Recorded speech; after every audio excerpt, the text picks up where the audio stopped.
Verset 55. Celui qui possède une vertu solide ressemble à un nouveau-né qui ne craint ni la piqûre des animaux venimeux, ni les griffes des bêtes féroces, ni les serres des oiseaux de proie.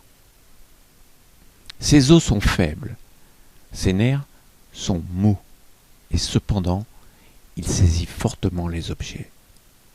Il ne connaît pas encore l'union des deux sexes, et cependant, certaines parties de son corps éprouvent un orgasme viril. Cela vient de la perfection du semen. Il crie tout le jour, et sa voix ne s'altère point. Cela vient de la perfection de l'harmonie. Connaître l'harmonie s'appelle être constant. Connaître la constance s'appelle être éclairé. Augmenter sa vie s'appelle une calamité. Quand le cœur donne l'impulsion à l'énergie vitale, cela s'appelle être fort. Dès que les êtres sont devenus robustes, ils vieillissent.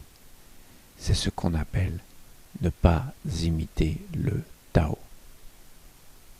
Celui qui n'imite pas le Tao périt de bonheur.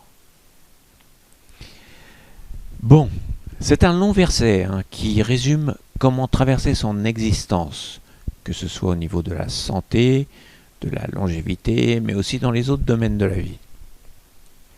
Alors, comment faut-il se comporter? Une fois de plus, Lao Tzu fait l'apologie du yin.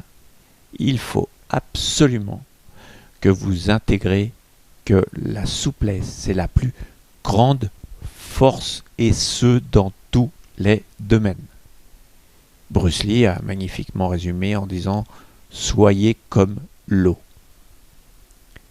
Et plus vous serez proche du Tao, moins vous vous fatiguerez, malgré les efforts. Ne pas oublier que Lao Tzu est le véritable précurseur de la philosophie qui entoure le Tai Chi, c'est-à-dire se défendre avec le minimum d'efforts. Ne jamais se faire de mal. La médecine chinoise doit aussi beaucoup à Lao Tzu qui a posé les bases fondamentales de l'alimentation équilibrée en accord avec la nature. Votre vie est une question d'adaptabilité. On n'a pas toujours le choix de ne pas faire d'efforts.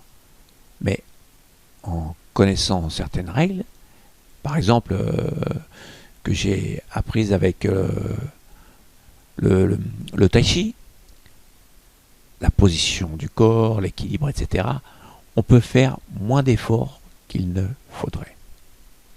On va prendre l'exemple de quelqu'un qui travaille dans le bâtiment.